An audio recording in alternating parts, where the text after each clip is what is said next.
ॐ श्री गुरुभ्यो नमः। ॐ श्री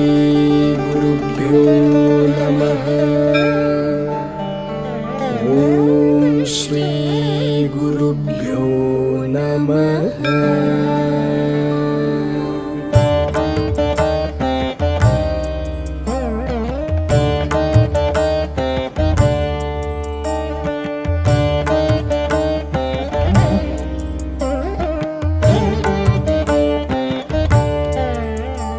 शरीरं सुरूपं तथा वा कलत्रं यशश्चारुचित्रं धनं मेरुतुल्यम् मनश्चेन लग्नं गुरोरङ्घ्रिपद्मे ततः किं ततः किं ततः किं ततः किम्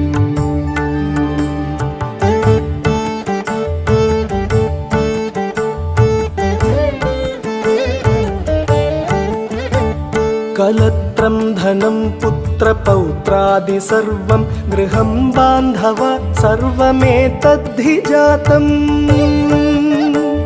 मनश्चेन्न लग्नं गुरोरङ्घ्रिपद्मे ततः किं ततः किं ततः किं ततः किम्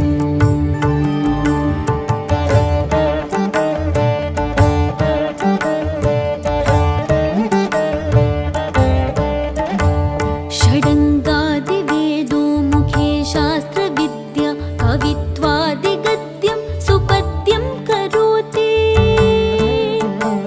मनश्चेन लग्नं गुरोरङ्घ्रिपद्मे ततः किं ततः किं ततः किं ततः किम्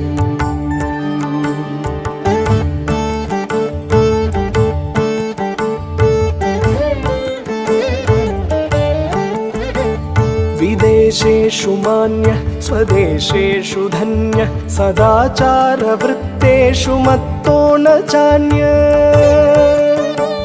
मनश्चेन्न लग्नं गुरोरङ्घ्रिपद्मे ततः किं ततः किं ततः किं ततः किम्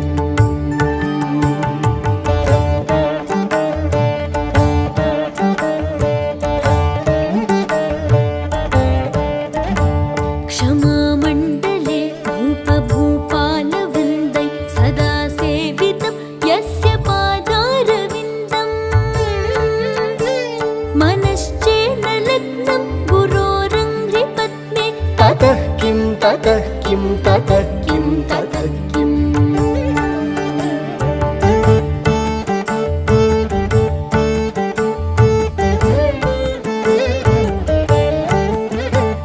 यशो मे गतं दिक्षु दानप्रताप जगद्वस्तु सर्वं करे यत्प्रसादात् मनश्चेन लग्नं गुरोरङ्घ्रिपद्मे ततः किं ततः किं ततः किं ततः किम्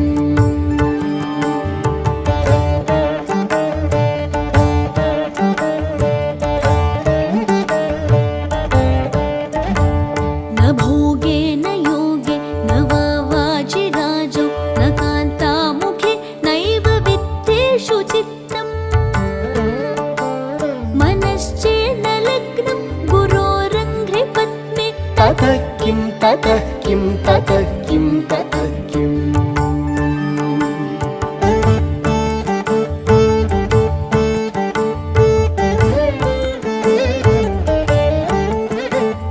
अरण्येन वा स्वस्य गेहेन कार्ये न देहे मनो वर्तते मे त्वनर्घ्ये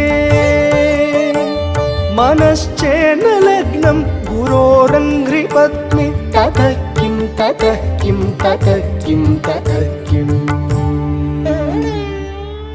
गुरोरष्टकं यः पठेत् पुण्यदेही यतिर्भूपतिर्ब्रह्मचारी च गेही लभेद्वाञ्छितार्थं पदं ब्रह्म संज्ञम् गुरोरुक्तवाक्ये मनो यस्य लग्नम्। ॐ श्री नमः